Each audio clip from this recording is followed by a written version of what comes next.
Recently, we talked about when capping slow is actually very good, and the circumstances in which capping slowly can actually give you a significant advantage. But I had several questions and comments regarding, oh, there's this circumstance in which capping quickly might be useful. And I did address those to some extent in the previous video, but let's look at a kind of egregious example. Some of you who are more familiar with squad lanes, squad maps, or selling would already know this. But here I have probably the penultimate example of poor RAS lattice design. And what this does, and I'll show you how it works in a moment, is it gives one team a massive advantage. And the only way the other team can even try to compensate for that advantage is by using fast capping. So really here we'll be exploring where fast capping is useful.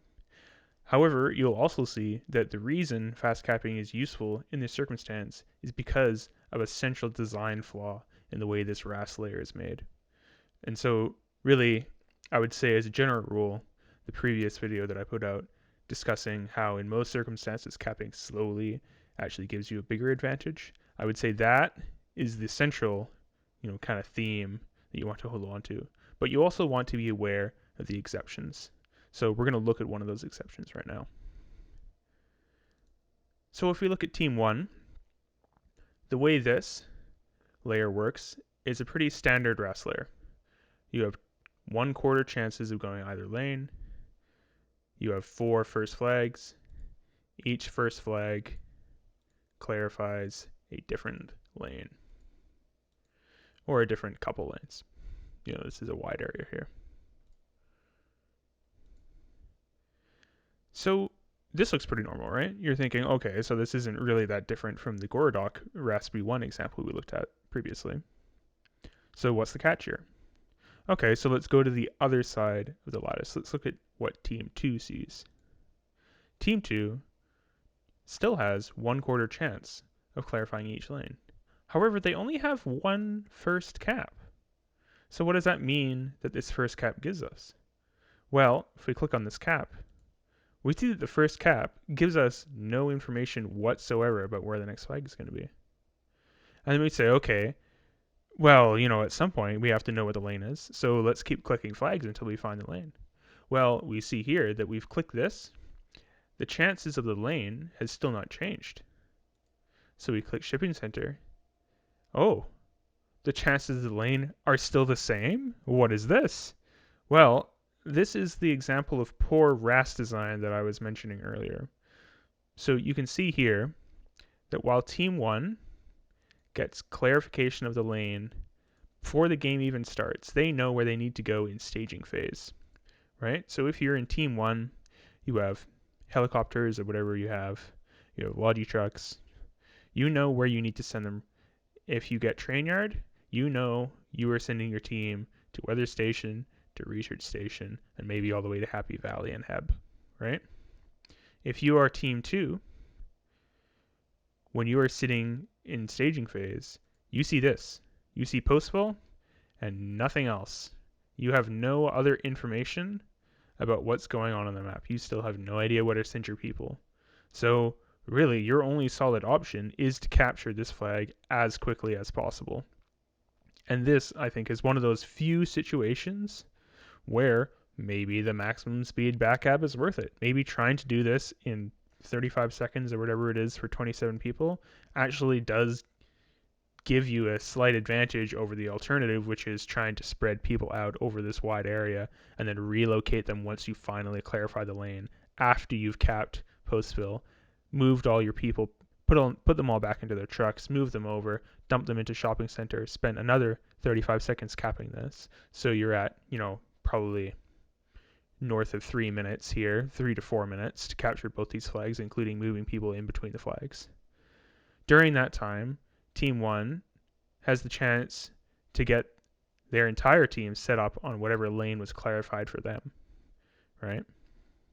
And they don't even have to cap fast. They can put, 1 or 2 people on most of these options because this almost fully clarifies. But realistically, these flags are close enough together.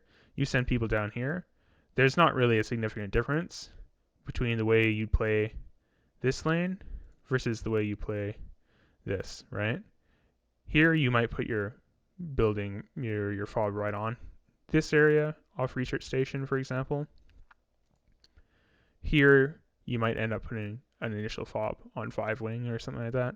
But realistically, there's not a huge amount of difference between those two. You're still going to be able to contest research station, and you can always pick up and move the fob. That's pretty easy.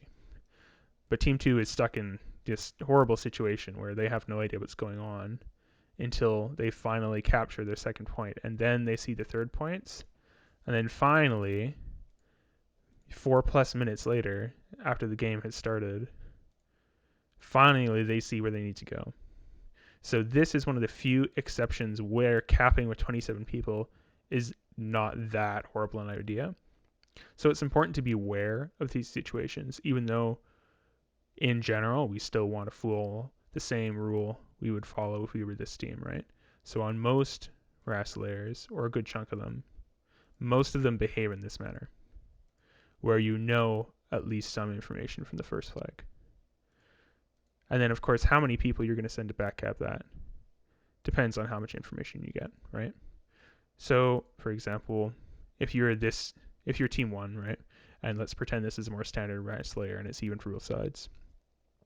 If you're team 1 here, you actually don't have full lane clarification. So in this case, probably sending, like a full squad to backcap isn't that bad of an idea, really. It gives you more information.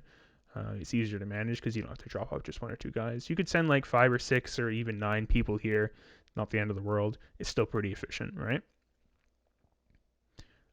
Because as soon as you capture the first flag, you then have full clarification in the lane. But you still have such an information advantage over Team 2 here. Team 2 has no idea, they may not necessarily be able to send, even if they spread out evenly amongst all the caps, they're not going to be able to match you, even if you split your team between these 2 central cap areas, right? So that's a big difference in the RAS advantage that one team is getting over the other.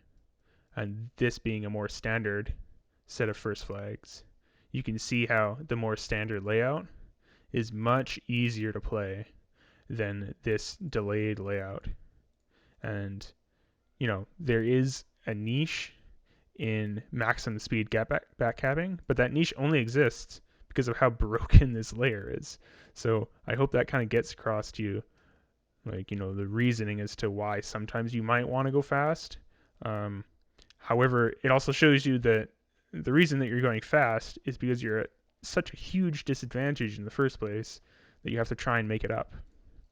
So this isn't even necessarily the only example of this. There are a couple other examples.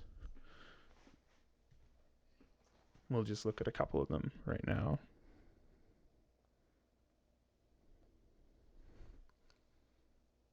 Let's look at Black Coast.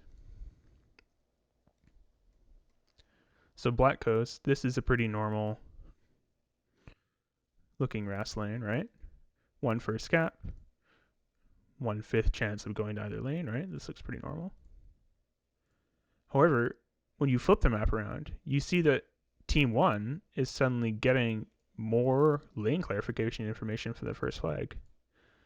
So this isn't quite as egregious as the Goose Bay example, because Team 2 is still able to clarify off of their second flag. So as soon as they capture their first flag pig farm, so all they have to do is just drive here, drive across this field, get into the flag, capture with, 9 people or whatever. As soon as they capture pig farm, they basically know where to send their team. So you could even send more people to capture pig farm. It's not a huge deal because you're getting such a massive amount of information from capturing pig farm. But Team 1, on the other hand, they're actually getting a ton of information from their first flag in most circumstances, right?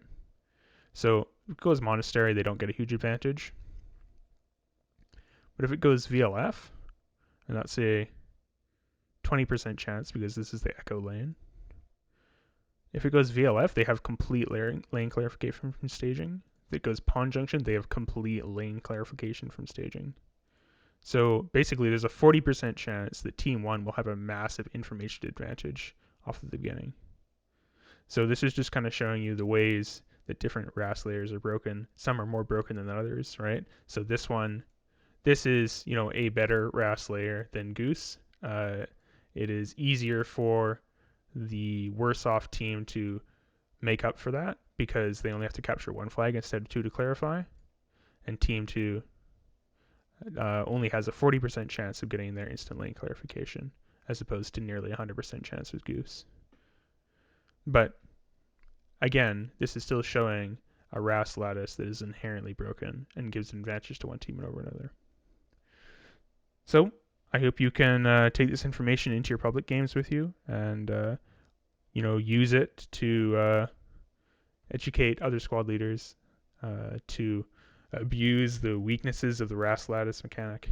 And maybe if you want to push the devs to fix these RAS lattices, make them more fair and even, like the Gorodok example we were looking at the other day, which is a more equal RAS lattice. We'll just go back to that quickly for those of you who may not be familiar with the other video.